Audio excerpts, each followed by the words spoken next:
Okay, we're now back to the second video, and we're going to continue talking about planning, and then also give you a little bit of history about how our economy is today compared to the way it was years ago. So let me share this part of my screen here. And before we get into the history, you'll recall we were talking about the different stages in your life and the different types of planning that you need to do, whether it's for your career, employee benefits, insurance, estate planning, things of that nature. Well, if we take that a little step forward here, let me move that on here. All right, I'm going to move my little window here. So when it comes to career planning, you want to have a fulfilling career, something that produces an adequate or better than adequate income for you to meet the goals that you want. So employee benefits could include 401ks, as I had mentioned to you. Some of them have IRAs or Roths or some version of that. There may be investment plans or savings plans that you need to consider: short-term, intermediate term, long-term, like retirement. Health insurance plans keep you healthy and reduce your chance of a major expense that you have to pay. Disability insurance continues your income in the event that you are out of work.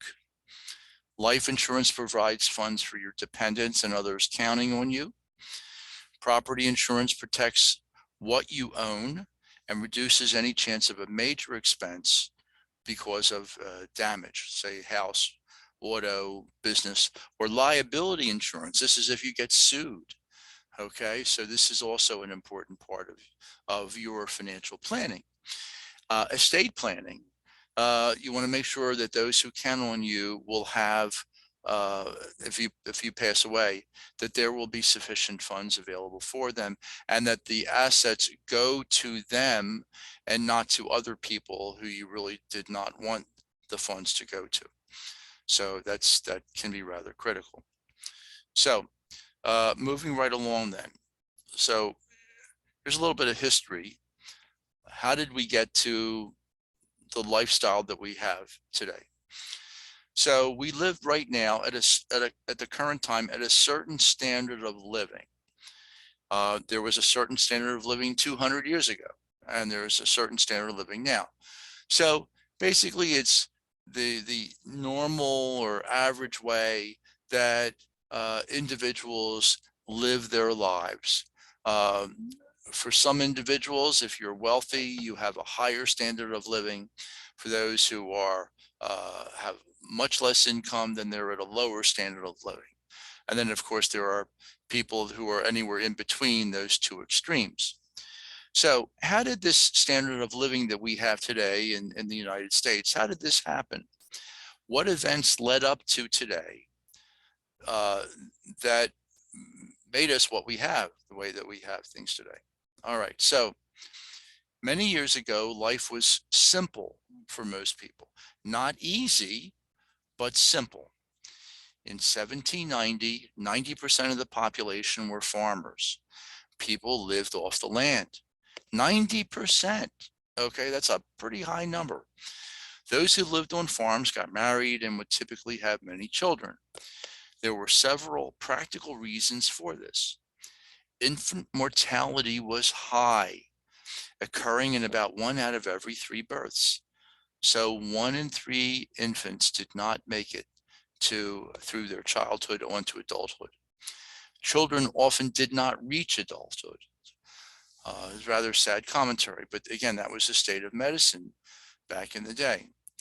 Children were the social security for their parents. Elder family members typically lived with their children and were provided for by their children. The current system of Social Security that we have began in the 1930s. So, but well prior to that, and even to a certain degree, many people still live in this way. You have multiple generations living under one roof. So the adults took care of the children to bring them up into adulthood. So when those adults then became elderly, the expectation was that the children who they raised were now adults and that they would then be there to help take care of the elderly parents. Okay, so things changed with the Industrial Revolution. Goods were produced in factories instead of in the home. Before the Industrial Revolution, there were many small businesses that were individuals who did their own manufacturing. Many of them may be skilled craftsmen. Factories needed people. Most people to fill the factories came from cities. Conditions were often bad, but unlike farming, you received a regular paycheck. Remember that when you're in farming, you're up all kinds of times in the morning and, well, late into the night. You rely very much on the weather. So these things, it was not an easy life whatsoever. So let me just get that out of the way here for us. So savings banks and savings loan associations were started to provide a place for working people to deposit their money or get mortgage on a new home. So as people were working for other people in the factories, they were able to then have discretionary income, disposable income, income that they can spend as they wished. So they could use that money to buy a car or that of course came later, but also putting a mortgage on a home. So that was a big change in the Industrial Revolution. Now, because conditions were very bad, eventually people fought and after a while won better conditions and better benefits. Workers wanted to get paid if they got hurt on the job. So that's where you had something called unemployment compensation come in, or disability coverage. If you're hurt on the job, there was a way to continue paying you when you're out of work, if you're hurt on the job. Workers also wanted an income when they could no longer work. So if they get too elderly and they can't do the job that they were doing, then they wanted pension funds. We'll talk more about pensions at a later date. Workers wanted larger salaries to improve their standard of living. And when they improved their standard of living, they could afford more things. And that helped the overall economy, because the more people bought, the more jobs became available, and the more income people were able to grow over time. Workers paid for things entirely out of pocket until insurance became popular. So if you had to go to the doctor before insurances were important, you had to pay for the entire bill. If you gave birth to a child, you paid the entire bill. There was no insurance to cover you, and you paid the doctor directly. When insurance came along, that allowed for a lot more things to be protected. And essentially what happened is you paid a small, regular amount to get a much larger benefit if a problem occurred. So if you were injured, if you were sick, if any of these things of a medical issue came up, insurance would allow you to be able to afford these things because you were paying a small regular amount called a premium. And this is what allowed you to afford other types of things that could occur to you that could possibly be disastrous. Okay. When Social Security began in the 1930s, people were only expected to live a few years after they retired. Now, let me just say a little bit here about Social Security, but we'll talk a little bit about this more later on. But Social Security is something that, as I mentioned, was started in the 1930s. It provides retirement benefits, and of a certain point, to a certain point. It may also provide income under certain circumstances in the event of, say, disability, or if you have dependents who have very difficult financial conditions. Social Security can assist with that. In 1960, about half of all workers had some kind of pension. That continued part of that continued part of their pay when they retired and stopped working. So we were talking about Social Security providing some degree of retirement. Well, also employers, about half of them in 1960 had some kind of a pension plan that continued their pay once they retired and they stopped working. Now, in the old days, when you had a pension, the employer paid for the whole thing. The employer paid 100% of the cost, and the employee was not expected to share in the pension. Now, the employee should always have money on the side for expenses and things of that nature.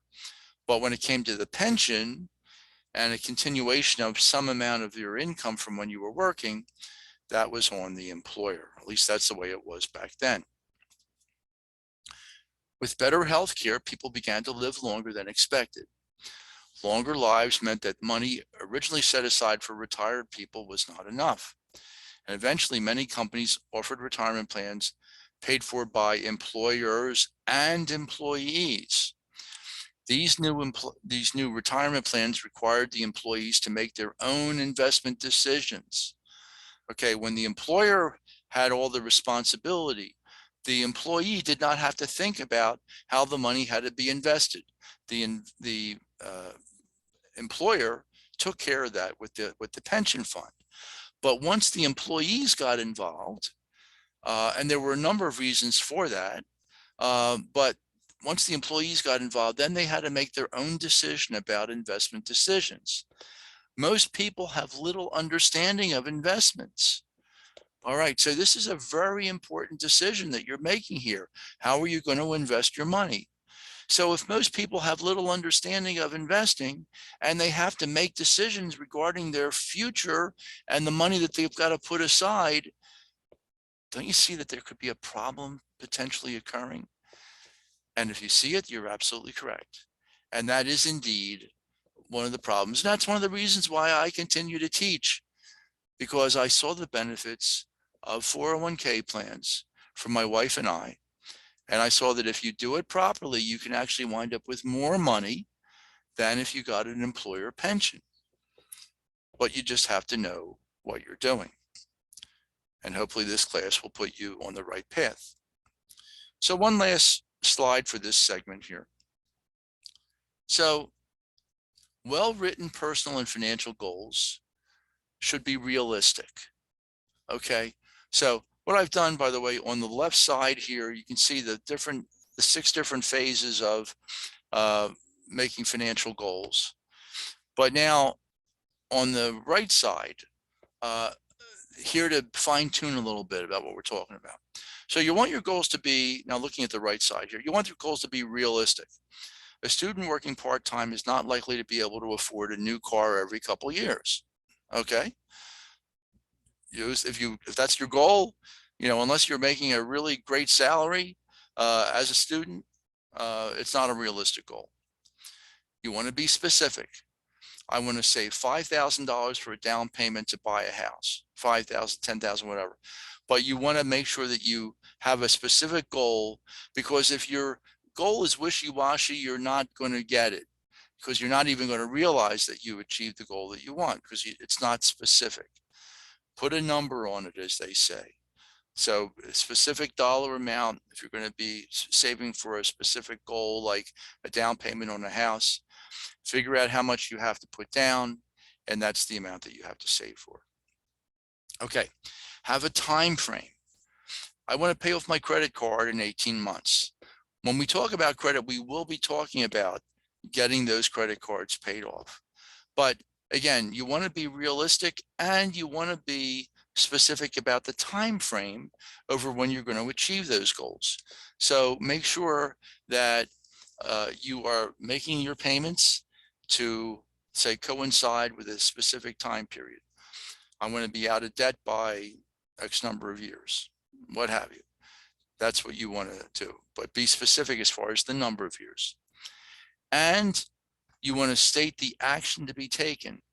I want to start an automatic deposit savings account with monthly withdrawals from my checking account. So that's fine. If you set it up, that's better yet.